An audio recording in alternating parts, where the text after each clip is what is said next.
All right, so it's time, so we'll start. Good morning, everyone. I welcome you all to yet another interesting session organized by Shubh Language Academy, Jaipur, for the Sunday English speaking series. Today, we are thrilled and excited to have a new guest speaker for our series. It's Mr. Mihir Sharma. Mr. Mihir Sharma is an Indo American student at North Carolina University, currently pursuing his studies while exploring his roots in India. As a part of his academic journey, he is learning Hindi to better connect with his heritage and understand the cultural nuances of his ancestral language. His unique background and experiences make him a valuable resource for Indian learners of English. Mr. Sharma has recently come to India with a special mission to guide Indian learners on the topic Bilingual Insights Mastering American English. His approach focuses on the practical aspects of mastering American English, combining his deep understanding of both American and Indian cultures. He aims to bridge the gap between American English and Indian learners by providing insights into pronunciation, idiomatic expressions, and cultural contexts there that are often challenging for non-native speakers. Mr. Sharma's expertise and passion for language make him an inspiring mentor dedicated to helping Indian learners achieve excellence in American English. We welcome you, Mr. Mihir Sharma, and we are thankful for your kind presence in today's session. I equally welcome all our dear English language learners in the Sunday English speaking series. And to let you know, Mr. Mihir Sharma, that this Sunday English speaking series is a weekly meeting that we conduct for the English language learners to strengthen, handhold, and develop the English language competencies in a friendly manner. So before passing on, I would welcome once again Mihir, and thank you so much for having accepted our invitation. And to everyone, thank you so much for being there as always. And please, we'll make this session as an interactive one, wherein you would ask questions after Mihir sir will have spoken. So over to you, Mihir. Once again, I welcome you. Hi, thank you so much for having me on here. Like Sir has mentioned, my name is Mihir Sharma. I'm studying computer science, which is the equivalent of BTech in the University of North Carolina, Chapel Hill. It's the same school that the girl last Sunday, Lasia, if you met her, she's also studying there. We're good friends. She actually told me about this Sunday series. And from what Sir has said about the program is that you guys are all trying to learn English. And like Sir has mentioned as well, I'm also trying to learn Hindi, though if I'm really excited to talk to you guys about the nuances of English, my experience as um, an English Indian American trying to learn Hindi. And if you have any questions at all, whether it be in Hindi or English, मुझे पूरी हिंदी समझ में आती है, तो आप कोई भी सवाल अगर हिंदी में अगर अंग्रेजी में नहीं आती है तो आप चिंता मत करिए, आप हिंदी में भी पूछ सकते हैं। तो कोई क्वेश्चंस कभी भी अगर मैं बोल रहा हूँ या नहीं बोल रहा हूँ, कोई भी क्वेश्चन आप पूछ सकते हैं। तो my Hindi is a little bit tutti frutti, so you'll have to excuse that, but I hope that's okay. But yeah. Yeah, perfect. Thank you so much for setting the context, Mihir, because when you speak Hindi, it's really very interesting and exciting at the same time because that connects us very easily with you. So thank you for setting the context. And at the same time, to begin the session, could you talk a little bit about yourself and your background as to how are you doing in America and what has been the journey? I mean, how come you are there in America? So a little bit about your family, a little bit about your background, so that we get to know, and then we'll move ahead with the questions. Haji, Haji. Right. So I moved to America. I was born in Bangalore. Abhi Bengaluru. I was born in 2005, and in 2007, to 2017 mein, I moved to America with my family. I lived there with my mom, my dad, my sister. Um, and ever since then, I've been living in America, moving from place to place, but still living within America. And so English is my first language. I guess as for why I'm studying Hindi is my parents, they speak Hindi fluently. They actually grew up in Kota, which I'm sure you guys know is pretty close by from here. And so they would speak Hindi to me, but I would always give a response in English. though I can understand Hindi perfectly, but again, speaking, writing, reading, all these skills, I can't do. And so when I graduated 12th, um, I was given the opportunity to go to India to learn Hindi, and it's fully funded by my college. It's kind of like an exchange program essentially, and so I decided to take it, and that's kind of why I'm here. As for what I do in my free time, I'm a big basketball player. I love to play basketball and badminton, and I love to listen to music. Um, I'm still trying to learn some more good Bollywood songs. I have a couple, so if you have any recommendations, I'm more than happy to hear them out. Perfect. I'm sure you would find a lot of Hindi songs coming from our Indian English learners who would, make your repertoire a better one, perhaps with some Hindi songs. But very interestingly, you mentioned about the fact that you chose to learn Hindi, and when you, what are the difficulties that you find in this language?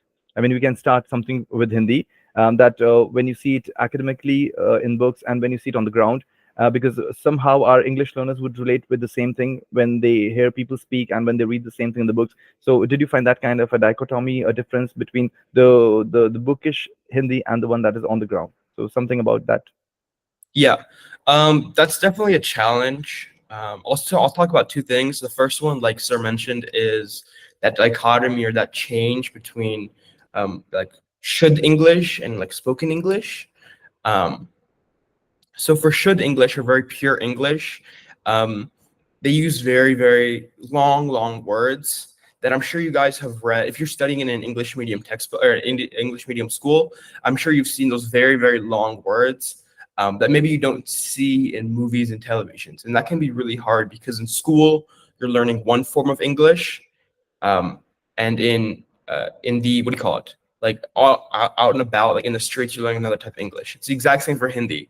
The should Hindi that I'm learning in my college, it's very, very long, like Bharatiya Nagrik, very, very long words that I don't think I've ever heard beyond a textbook.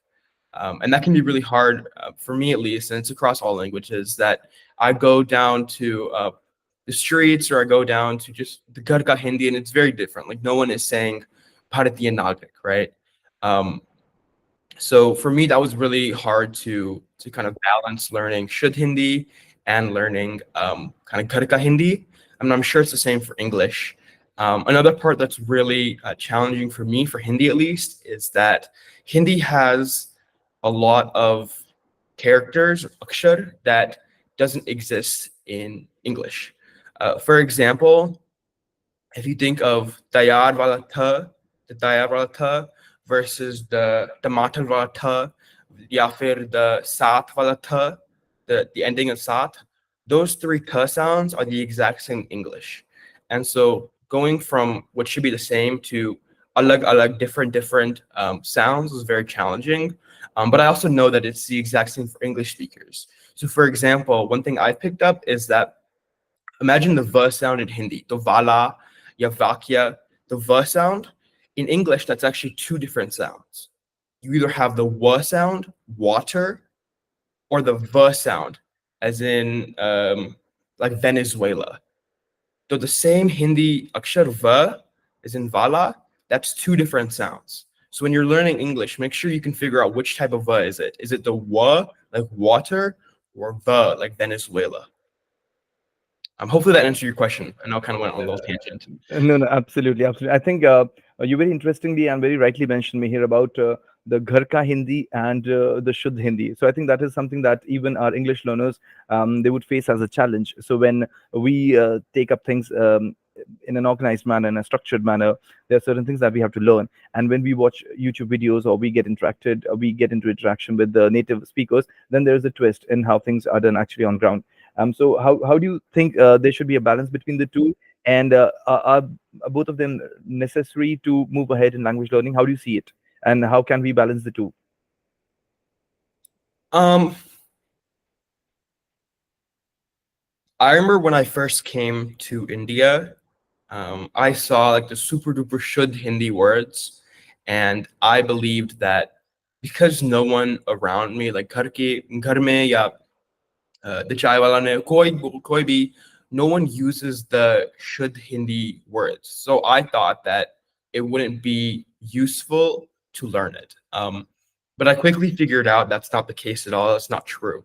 I think that learning the textbook version, whether it should Hindi or should English, in either case, learning like the should and like the more proper version of a language can actually assist you in learning, I guess, the Karka version of that English, because you aren't just limited to what you're saying. If I only know Karka Hindi ya Karka Angrezi, either way, I'm kind of limiting my vocabulary.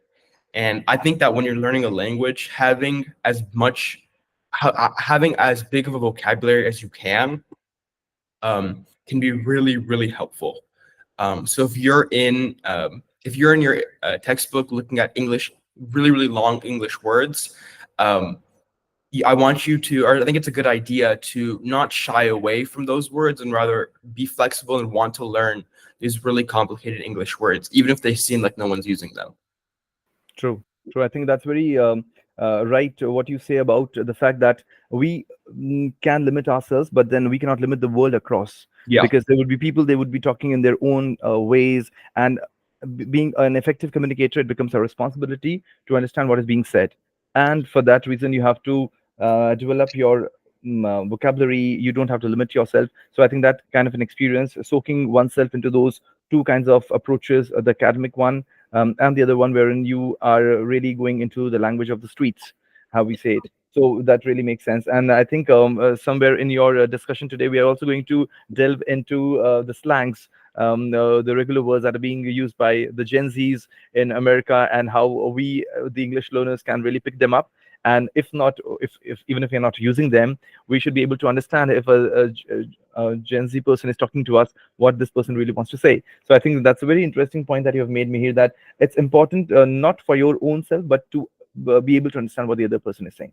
Now, moving ahead from the Hindi transition to the English one, now you must have heard a lot many Indians speak English. Now, what is something that gets you thinking in a way that what you speak or what Americans speak is completely, not completely, but there is a shift in the Indian English.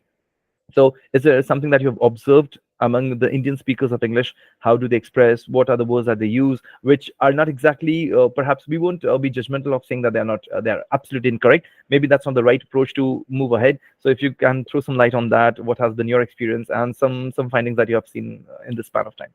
Mhm. So that's a very good question. Um, the one thing that any person learning English or any language has a natural tendency, adat, to do is to translate every single word in their native language into the target language, which is a great way to initially learn. But when you want to seem like a native speaker, a lot of those translations don't directly carry across.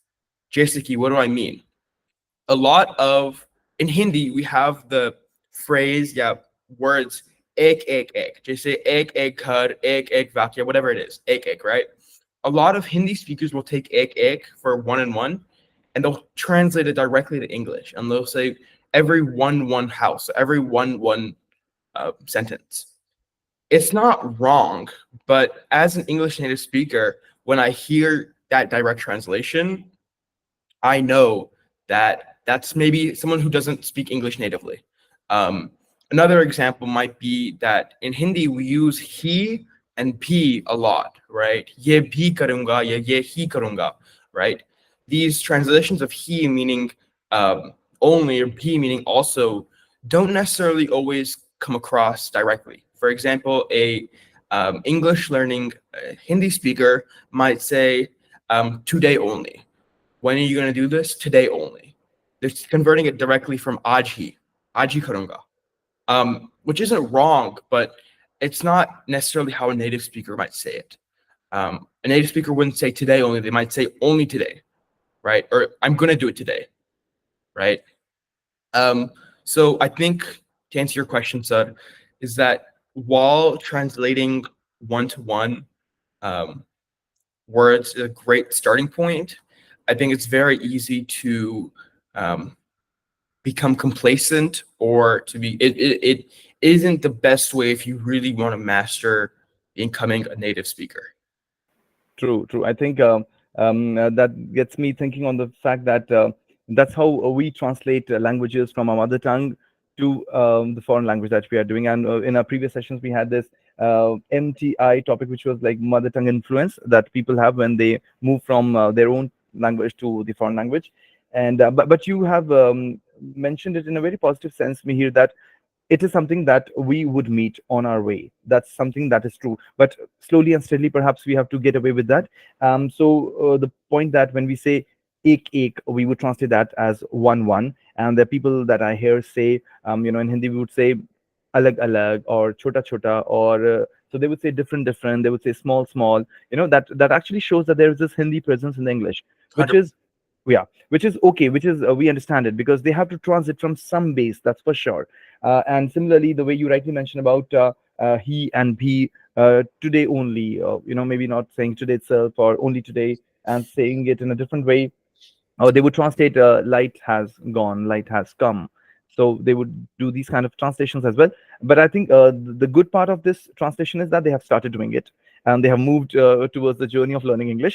But if there can be some suggestions here how to go about it in a way that they cope with this condition wherein they do not translate, of course at the initial part of it, yes they do, but how do you see it that they would actually move ahead and they would have that English brain working for them? So, do you have any tips or tricks that they could do? Perhaps watch videos. I don't know if you have some suggestions on that. How do you do that in Hindi, perhaps, if you have your own styles of doing that? Yeah. So I'll give you an example. So actually, yesterday I was talking to the Ottawala, and he mentioned how my Hindi, like grammatically, like it's all correct, but when you hear my Hindi, it's very obvious that this guy is Videsh, right? This guy's foreigner, right? And that is something that is hard, very, very hard to learn, because over in America, I'm only learning from people who necessarily aren't native. And so when it comes to learning a new language and really making that next grasp, um, it's really important that you consume and surround yourself with native speakers. Um, so, for example, I'm sure not everyone can go to America, go to like an English speaking country. That's not feasible, right? But if you can watch English media, if you can watch English videos, and you should watch English videos and media created by English people. Watching a YouTube video by a from a Hindi first, English second person, Joe, um, that knows or that learned English as a second language, you're not really learning, because they too are learning English as a second language. So really learning English, watching English TV shows, reading English magazines. Don't read the English versions of Hindi magazines, read the English versions of English magazines. Because even like the Times of India, when it's in English, I noticed that those writers are still falling to the same mistakes and errors that you guys might be falling in. So if you really want to get to that next level of English, you really need to push hard to surround yourself by English native um, media and speakers in any way that you can. Um, yeah. I think that's a very useful tip that can be taken up. Surround yourself with people who speak English as native speakers. And that is something like a linguistic immersion. It's a cultural, you immerse completely yourself into that media, perhaps that kind of an ambience, and that helps you to move ahead. And also, you rightly mentioned about the fact that not moving much onto the translated versions, which are done by the local people. Of course, that can be seen as well to identify as to what was done in a different way, what should have been done in the real way. So that kind of shift can also be done, maybe in a very positive approach, in a way that you try to see the differences. That if it were to be done by a native person, he or she would do this way, and it is done by a local person, he or she does with a little presence of the MTI, the mother tongue influence, and how we can step away from that kind of an influence. So I think the surrounding should be such that is contagious for your language learning. And of course, as you mentioned, that it's not possible for everyone to go to these English-speaking countries, but then you can have them at your own bedroom at your own study room by the help of internet. You have these YouTube series that you can watch, especially conducted by the native speakers. So I think that makes a lot of sense. Dear learners, I'm sure you're making notes of all that is being said by our expert, Mr. Mihir Sharma, and we look forward to your questions as well. So have them written somewhere, because we will be opening the session in the end, wherein you would have a chat with him. If at all you have any queries or questions, or your feedback, or your own experiences you'd like to share, something that came your way and you would like him to know about it and would want to comment on that, you're most welcome to do that. We'll move ahead, Mihir. Thank you for those interesting inputs coming from your side. Let's talk about a little bit the fact of cultural shock. So I would like to know from your side that you have grown in the US, you have seen that society as your own society, but still you are connected to the Indian roots. Now, when you come to India, and do you see yourself as a different person, or you see yourself as one of the Indian men here, one of the persons who's here from this country? Does it really bother you? Are you able to separate yourself from the Indian society and see it from an external perspective, or how do you see I want to know a little bit about the cultural shocks. Do they really bother you anymore, or it's all normal for you? How do you see that? Yeah, it's a good question. I'll start with the cultural shock. For me, when I came to um, India, the cultural shock was very much there. Even like the small things, and the small attitudes, and small like really small things, um, were things that I never would have expected. I'll give an example. It's really small, but Vampur, we don't have little switches next to the outlet. Matlab, you can't turn outlet on and off. When I came Right. here, that was very. It wasn't weird. It was just different, right? Yafir, when I first came here, it was my first time, or one of the first few times I showered with the balti, right? The balti mug method. So that was the first time doing that, which was different, right? Um, even thinking more broader and more oh yeah, more broader, is that there are a lot of like cultural norms that aren't in the US that I had to quickly learn. So, for example, when you make eye contact with someone in the street, it's very weird if you smile at them, right? But it's very common that, oh, you made contact, to thoda sa smile that you should give a smile, right? But here, if I smile at someone when I'm looking at them, it means I either want to talk to them, or it's just like it's not normal. Um, and even broader than that, I guess, yeah, coming here, I can kind of see Indian society um, a little bit from a third person perspective, and there are a lot of great things that I love. The first one is that I love how यहाँ के लोग बहुत like resilient है. I don't know the English the Hindi word for resilient. मतलब कोई भी तकलीफ, कोई भी समस्या, कोई भी परेशानी, they can stand up and they manage to do it no matter what, right? Um, that's something that I really admire, is that Yankee log, like, they don't give up. Yankee log just keep going, do no matter what means and whatever technique or tariqa they have to do, which I really enjoy. I really like seeing.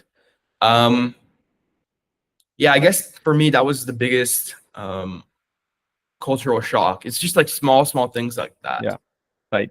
No, I think that even the little things that bother someone, that means you can tend to express things in a different way, and you see things in a different way. I think that really makes a lot of sense, because the way you rightly mentioned, in the US, perhaps when you are crossing someone on the street, you would pass a smile to this person, and you would even perhaps say hello, and you would move away, and you would just carry on your own path. In India, it's not done that way, because generally with strangers, we don't enter into any kind of contact if we don't know the person at all. So, and at the same time, you talked about the never say die attitude that is there among the Indians and the Asian community. Largely, we can see that they don't give up, and they would actually fight to the last breath in a way that they would want to make things happen. So, these are some of the positive points that we have, and I think even for any kind of work we move into, it can be as work that we are doing right now, which is language learning. I think the never say die attitude and never giving up can make you go ahead in time in that kind of an approach of learning languages, and make you stronger enough to take it up as a career or as a part of your professional journey. I think the point that you raised, Mihir, about the knowledge of the foreign culture. So here we are learning language. Of course, that is something that you start your communication with, but also knowing a little bit about how the country operates makes a lot of sense when you are actually on the ground. So what you talk about, the fact that if you're crossing someone in the US and you say a little hello and you pass on a smile, that is something that has to be learned at the same time with the linguistic aspect of it. So how do you see that, not just the linguistic part of the language, it is also the social immersion, the cultural immersion that has to be learned and understood. So how does it become important, one, and how do you go about it, Mihir? As in, how can one go about it, especially when we talk about the US part of it? Because tomorrow, if we are going to work in, we talk about MNCs, and there are people of different ethnicities, origin, and cultures and backgrounds. So how to cope with such a diverse cultural background setup? So how to go about it? If you have any points, not to have stereotypes, not to have prejudice for anyone, anything. So how to have that openness? If you can talk a little bit about it. Um, Wait, what was the first part of your question again? Yeah, so it's not just the linguistic immersion; Oh it's yeah. also the cultural and the social awareness. So, how do you see that, even in for yourself? You speak Hindi in the US, but you come here, then it's not just the language; it is an openness that you have to have for yourself and for the other people, so that we don't pass on the disrespect even unknowingly. Of course, as learners, we can have that liberty, but still we make an effort not to encroach upon the other side, wherein it's not accepted in the other culture. So how do you do that? So the linguistic aspect and the cultural and the social aspect, I want to move ahead with that. If you can show a little bit clarity on that, that how you go about that as well with the linguistic aspect. So, um, it kind of goes back to what I was saying before, is that it's really important if you want to learn the culture, you have to consume what do you call it, English media. True. It's really important you don't consume Hindi media in English. या फिर like जैसे कि don't consume the Times of India akhbar in English. That's not as helpful as reading like an actual New York Times, yeah, Los Angeles Times, yeah, some sort of American um, what do you call American newspaper and media. And slowly, you'll kind of notice the small cultural things, small cultural discrepancies or differences between that. And um, as to answer your second part of the question about, I'm sorry, what was the second part again? So the second part was when we are working in a diverse Prayer, yeah, yeah. approach. So because of this globalization happening at every second in this era, how do you cope with such multivaried kind of an approach of existence of an individual? Yeah.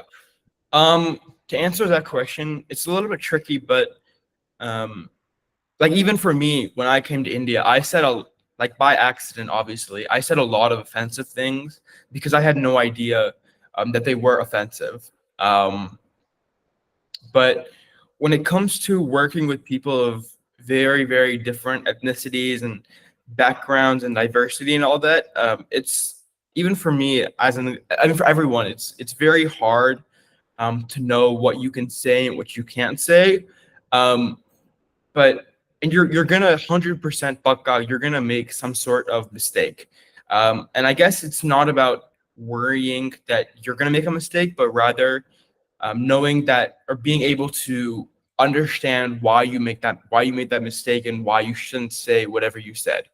Um, so if you're working for whatever reason, if you're working in an area that has a lot of different types of people, I wouldn't worry too much about, oh, am I gonna say the wrong thing, or am I gonna say something galat? No, um, just being able to learn from your mistakes, I think, is more important than saying the right thing the first time around. if that makes any sense. Yeah, absolutely, absolutely. I think you've beautifully answered both the parts of the question. The first part, wherein you said about consuming the media, which is we would not glorify it by saying it authentic media, but of course, media which has more of correctness in its content. So, moving on with that ahead, and at the same time, when it comes about the multicultural approaches that we see around us, even if we don't travel abroad, there are people who have come from abroad in our own cities, and they're working with us, and this kind of an exchange that's happening day in and day out. I think to cope with that, it is important to make efforts. And of course, efforts is a journey wherein you would make mistakes, and you would unlearn certain things, you would relearn, and then you would move ahead. So I think that is perfect. What you say, that steps have to be taken. You have to move ahead. You just cannot sit by fearing the fact that I would make mistakes and I'll be judged. I think so that that approach should be taken up. Thank you for that positivity, because I think that's how we move ahead. Otherwise, the shell and the covering of fear, it never lets us outgrow ourselves. So that's true. Have you faced certain things, because you were talking about there were certain things that you said in Hindi which were perhaps offensive, but of course, through your heart, you never meant that way. So there were certain things. Then how did you understand them? Mihir? There were people around who corrected you, and how was it for you as an experience? Some words that you could share, perhaps that were wrongly used by you, and then someone told you that it has to be done in a different way. If at all you have a memory for them, or maybe in general, how was this whole experience in Hindi, perhaps? Yeah, so I guess the first thing that comes um, to mind, it was my second day when I got here. I'm living with my mama ki bachpan ke dost. Right. So he has like one or two other paying guests or PGs here, and I was eating lunch with them um, one day, and they were introducing. They're saying hi, hello, and I think one of them, for some reason, it came up about like religion, and one of them mentioned, "Oh, I'm Muslim," and I said, "Oh, Pakistan?" Question mark, as if she was like asking if she was Pakistani. And then she was like, "No, no, no, no, no, no, no, no, no." So that difference between like in America, if you ask if someone is Pakistani or Hindu, or sorry, Indian, um, it's like seen as like a normal question. But Yanput, if you like ask if someone is Pakistani, it's almost like an insult. And so learning like that difference and that discrepancy is something that thankfully I didn't say it to some like random stranger. I said it to someone that I knew. But learning those small differences does take some time. True. I think the awareness of the culture and how things have to be put across, that's very important. Not to hurt anyone, not to hurt anyone's feelings, and to move ahead in a way which is decent and it is encompassing. I think that awareness is true. I think we all language learners are here to foster not only our own self, but also the international community that we all are working towards. So I think that awareness should there always be, and it has to be taken in a very sincere way. We'll take the questions in the end. I have one more point for you, Mihir, if you could tell a little bit about that. The point is that how was it for you to actually find, because you were shunting, or you're still, drifting between two cultures, the US culture and the Indian culture. So how do you balance the two? Where do you see yourself fitting in the most appropriate way, if at all there is any? Or you find you're Indian when you're in India, you are an American person when you're in the US. So how do you toggle between the two, and how do you see yourself in terms of your identity? हाँ तो बचपन में मैं सोचता था कि it's a binary जिसमें like you're either American या फिर you're Indian, right? You can't be both, you can only be one or the other, right? Like a light switch. um but now coming to India, and for the past couple of years, um I'm seeing and realizing that I can be both. um I definitely have some American aspects to me, and I do have some Indian aspects to me. And it really helped going to college and seeing how many other NRIs and how many other Indian Americans were also there that were also in the same boat, or were also going through the same thing of being Indian and American. I guess coming to India, it definitely does shine some more of my Indian qualities. Um, but yeah, recognizing that I can be both Indian and American and not just one or the other is really helpful for me. True, absolutely. I think you can pick the best of both these cultures, and you can be, as we say, a global citizen, and that's what the need of the hour is. Because someone who is so open and understands things so well that can adapt himself or herself in the international community very easily. Just one little point at the end, because afterwards we'll open the session for everyone.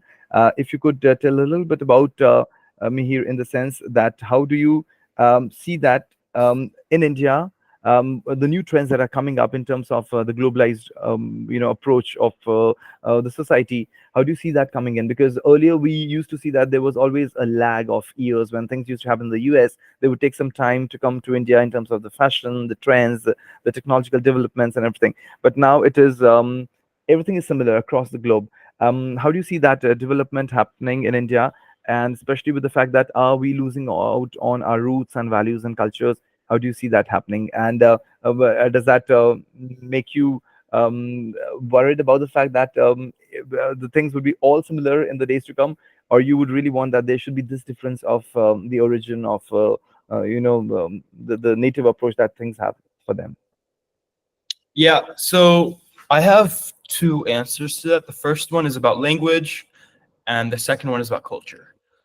So the first answer about language, one thing I'm definitely noticing is that um, more and more I'm seeing English words that are written in Hindi.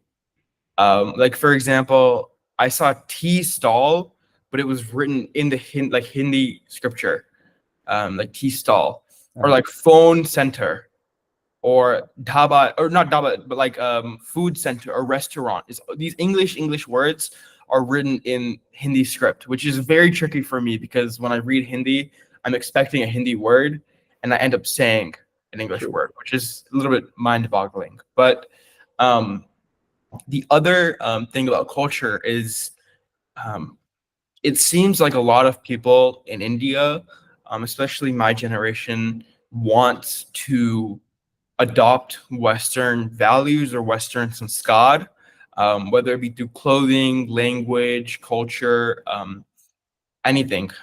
They want to adopt Western sanskar, and it's the exact opposite back home. Back home, all these Indian kids that I'm friends with, they want to go to India. They want to learn more about the culture and roots. And it's kind of flipped. You would think that India is where Indian roots are and America is where American roots are, but it seems like the American Indian kids want to go adopt Indian values, and the Indian American kids in India want to adopt American values, um, which is something I definitely did not expect coming here.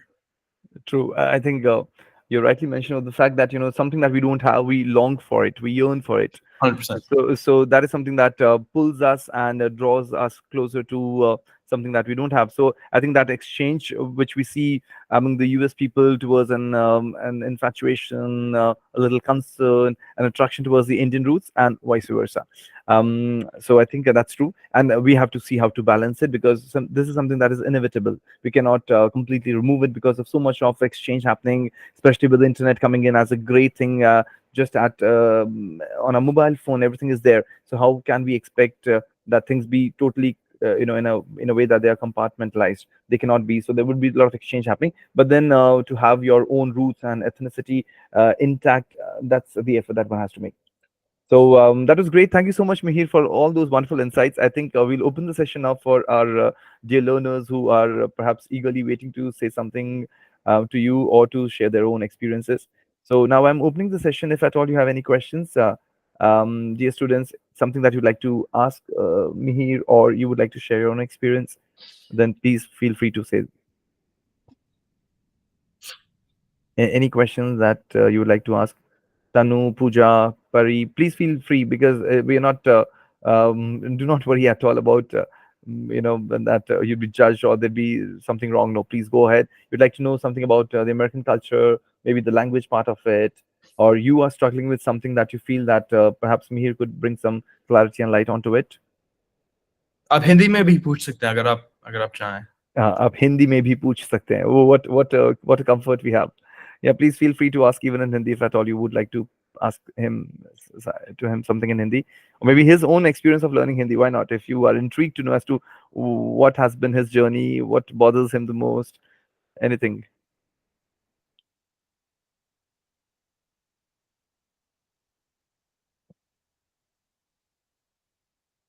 All right. So, because at the same time, if you remember, dear students, we were also talking about the fact that Mihir would also be sharing some of the words with us that would delve into the slangs of the American English. So, before that, we also have some words for you, and I'm sure we have our expert Mihir with us who would actually validate if they really mean the same that we have seen. So, what I'm going to do is that I'm going to share some words in the chat box. और मैं वो शब्द आपसे पूछूंगा आपको दिखाऊंगा and then you would tell me what do you think those words could mean in English, American English, and in that, for that matter, maybe in the general English if they have been used everywhere across the globe. So I would put those words in chat box. So please be alert. आप chat box देखिए and you tell me what could be their meaning in English. These are some of the popular American slang words used by Gen Zs, the youngsters these days, and I'm sure even Mihir has an idea about them. So I'm putting those words in chat box, and you look at them and tell me what could they mean for you. So the word is lit, lit, lit. If you want, I can give you an expression. I can give you a sentence as well of by using this word. So you tell me if you know the meaning of these words, perhaps. All right. So the word that I'll share the um, yeah, I would share this as well. That party last night was so lit. Anyone? आप meaning बताना चाहेंगे? Any guesses? Manisha, Deepa, Babulal, please try. What can that word lit mean? That party last night was so lit. क्या मतलब हो सकता है lit का? Tanu, any guess? Illuminate. Yeah, Manisha? Yes, please. Illuminate. Illuminate, illuminate. Okay, yeah, but it would not be the actual, word to word meaning. Perhaps that's what the tricky part of this whole exercise is. So, how do you see this one? So how do you see this one? So any guesses? Any more guesses? Otherwise, we'll ask our expert, or we'll get you the answer, and then the expert will verify that yeah, it's true or not. Yeah, Mr. Babulal Bhakar. Yeah, sir. It might be amazing. The party last night was very amazing, or yeah, great. We can Yeah. say. Okay, perfect. Mihir, is that so? Yeah, lit just means maza, fun, etc. Okay, great, wonderful. So I think something was lit. It means that something was amazing, was excellent. Okay, another word that we have for you is the one that you can see on the screen on the chat box is flex. Flex. So that's a word that you see used by the Gen Zs. Again, we have Babulal. Yeah, please, Babulal, tell us what could that mean? Sir, I don't know exact word, but I can feel it. Yeah, tell me Just what do you feel out of it? when I have an iPhone in my circle of friend, when I have only iPhone, then Yeah, I flex it to someone. It's yeah, like you like I to show you them like to that I flex. have this. Yeah, absolutely. You'd like to flex. Yeah, Mihir, if you can throw some light on that, how would that mean? Yeah, flex just matlab showing off. Yeah, Yeah, showing off. showing off. Absolutely. So I think when you show off certain positions of yours, you would use flex. Yeah, when you True. have six pack abs, and in in your circle, and only you have that, and True. then you just pull your t-shirt up and just show them, just like that. True, true, true. Okay, so perfect. Yeah, these are very interesting examples given by Babula. So about the mobile phone, iPhone, and having a six packs app. Perfect. Another one is Bay. So anyone who could help us with the word Bay, and I'm giving an example as well. I'm going out with my Bay tonight. This Bay has is a short form of something. I'll get you the full form as well, so that you can help us, or you help yourself to understand the meaning perhaps. So bay is before anyone else. Before anyone else. What can that bay mean? What is the relevance of this before anyone else? Yes, please. Anyone? Oh, that's again Babula. Yeah, please go ahead, Babula. Tell us. Sir, I'm not pretty sure about it, but it might be a best friend or girlfriend or something. Yeah, true. So, yeah, Mihir, if you can explain a little bit on that. Yeah, so Bahulal, you're right on. Matlab, it means girlfriend, girlfriend or boyfriend, not best friend, just girlfriend and boyfriend. Yeah, so this person is before anyone else. So सबसे पहले यही व्यक्ति है life में, so that means someone who's very very dear to you. Perfect. Okay, great, great. I think that's a great learning with these words. The next one that we have is savage. Okay, any guesses? Anyone? Come on, others, please try. Tanu, Krishna, Manisha, Karan, give a try, Ayuvan. Try कीजिए. I've given you an example as well. Did you see how she handled that situation? Total savage.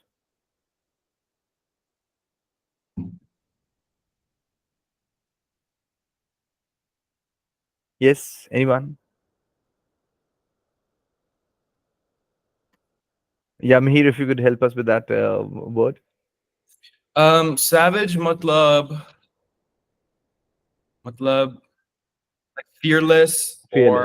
fearless or like very attitude and very, Yes, yeah, powerful words. powerful. Absolutely. Yeah. So someone who handled the situation, fearlessly in a very ruthless manner, perhaps. So that would you, for that you would say total savage. Okay. Babula, you would like to add something?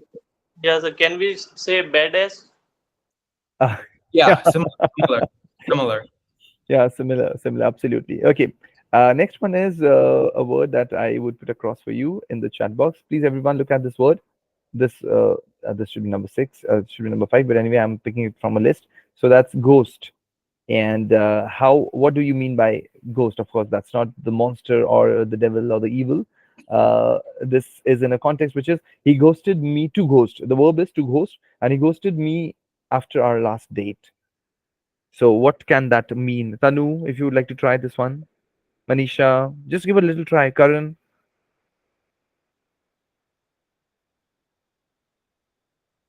he ghosted me after our last date. Okay, again, Babulal. Yeah, please tell us, Babulal. So it's kind of ignoring something, or just when we Yes. see him, we intentionally ignore him, just like that. Yes, absolutely, you're right. To suddenly cut off all kinds of communications without any explanation. So Yeah, आप totally disconnected हैं किसी से, आप बात नहीं कर रहे and there is no reason behind it, especially not understood by the other person. So this person would say, "Oh, he ghosted me. He ghosted yeah. me completely, and like I'm totally cut off. I have no idea as to what happened." And is it correct, Mihir? Yeah, Yeah. spot on. Okay, perfect. Okay, and we have few more, four more rather, and the next one is tea. All right, you know, tea is the drink that we have, everyone. India is famous for its tea. But here the context is a little different. I'll put an example so that you would understand what this um, thing is all about. All right. So spill the tea on what happened at the party. Someone is saying to you, okay, come on, Tanu, spill the tea on what happened at the party. So what could that mean when I say spill the tea on what happened at the party? What am I trying to ask the other person? Spill the tea. Yeah, Manisha. Manisha, you'd like to try? Sir, I think gossiping something. Yeah, that's true. Gossiping, true. Yeah, isn't it, Mihir? Yeah, Yeah, the direct is gupshup. yeah, okay, absolutely. Gupshup, oh, that's true. Gupshup, which means spill the tea. That's true. As in to tell me what is there, what happened, last night or over the party. So things of that sort. Perfect, Manisha. Thank you. Next one is this one is I think many people know this word slay. Slay, Slay, slay, and I'll put an example for you, everyone, so that you can understand the word in a better way. So it is, you're really slaying that outfit today. You're really slaying that outfit today. Any guesses? Anyone?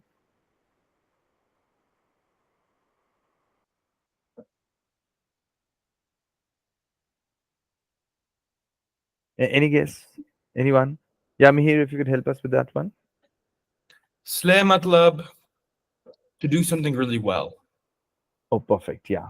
To do something absolutely well. So you're really slaying that outfit today. So that outfit goes perfectly well on you. So the way you are carrying it is absolutely phenomenal.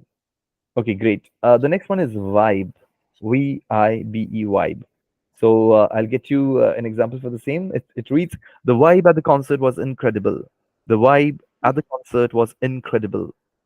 Anyone? Tanu, would you like to give a try to that one? The vibe at the concert was incredible. What could that mean? Anyone for that matter? Yeah, what could that mean? Yeah, again, Babulal. Yeah, Babulal, please go ahead. What could that mean? The kind of vibrations or the impression or the atmosphere there Yes. was very Yes. good. Yeah, you're right. Absolutely. The atmosphere at the concert was incredible. So the whole feeling of that whole event or the phenomena is perfect. Yeah. So, I mean, the vibe is actually the atmosphere or the feeling of a place, a situation, or a person that you would feel for yourself. Great. Perfect. And the last one we have is YOLO. And what would that mean? That's a very interesting slang that people use these days. And the word can be used in this sentence. It is, I'm going skydiving this weekend, YOLO. I'm going skydiving this weekend, YOLO. I'll get you the full form of YOLO if anyone knows about it. Anyone? What could YOLO mean? That is, yeah, Nah. Manisha? Yes. Anyone, please? So as you see it on the chat box, it is you only live once. So please do it because you only live once. So this person says that I'm going skydiving this weekend, YOLO. So something that I will do because I do not get a chance to live every day like that. So that's the reason YOLO, right? So maybe in Hindi, something of this sort, Zindagi na milegi dobara. There's a movie, I don't know, Mihir, if you've heard Yeah, about it. I was So just going to say that actually. Yeah. so exactly, that's like YOLO for us. So every time people would refer that movie whenever they're going to do something, they are intimidated, they're worried, they're scared, they would want to take that leap or not, and then they would actually do it, and they would say, "Zindagi na milegi dobara, YOLO." Yeah, Mihir, if you have some comments on that. It's exactly what you said. Zindagi na mile dobara. Perfect. Absolutely. So, everyone, I think that's a great takeaway for all of us as well that YOLO, Zindagi na milegi dobara. Let's make the most of each and every second, each and every moment that we have around us in learning and in inspiring people across. And also, not forgetting the fact that we all are working towards a global community by enhancing our own learning and speaking skills. Mihir, if you have any few words, certain words that you would like to share with us based on the same thing. Um, I guess there's one or two. Yeah, yeah, please. First one is low key. Low key. Low key, matlab subtly, like very, very small, very subtly. So that's Uh, LOWKEY, low key. yeah, low key. Yeah. For example, I low key don't like him. Matlab very subtly or very small, like under Okay. the table. All right. I don't like him. Okay. It's in a very subtle manner. It's Yeah, not very explicit. It's very yeah, implicit. yeah, yeah, yeah. Okay. Perfect. Perfect. Um. I recall one that you were using some time back in our conversation. You said lock in. So Oh, yeah, yeah. Lock in matlab to focus. yeah. So I So, think lock in. So you would could you use it in an example wherein you ask someone to do something and want him to or her to be focused? How do you say that? um, sir, to study for this exam, Uh-huh. I am going to lock in. Okay. I'm going to lock in. I'm going to really focus. I'm going to concentrate myself. Okay. Perfect. Perfect. Great. All right, I think they're wonderful words because in the end, as you rightly mentioned, Mihir, that even if we do not want to, serve or make use of these words, there'll be people across who'll be using them, and we have to understand how they're being used and what is their meaning. So that would help us to understand the whole context and the scenario in a better way. Great. With that, we have come to the end of our today's discussion. If there are any questions, anything you'd like to ask, dear learners, please do not hesitate at all. You can always drop in a message to us, and we would direct it to our expert, Mr. Mihir Sharma.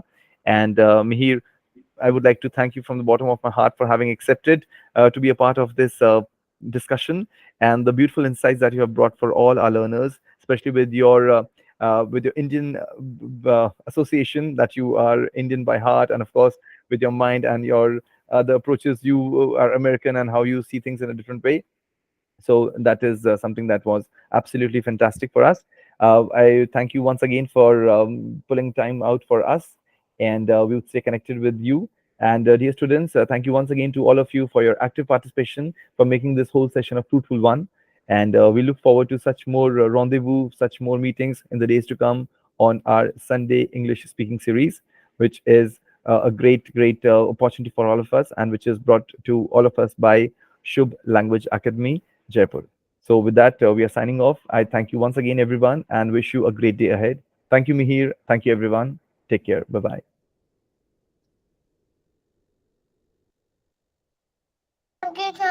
Thank you, sir. Thank you. Thank you, everyone. Thank you, sir. Thank you. Thank you.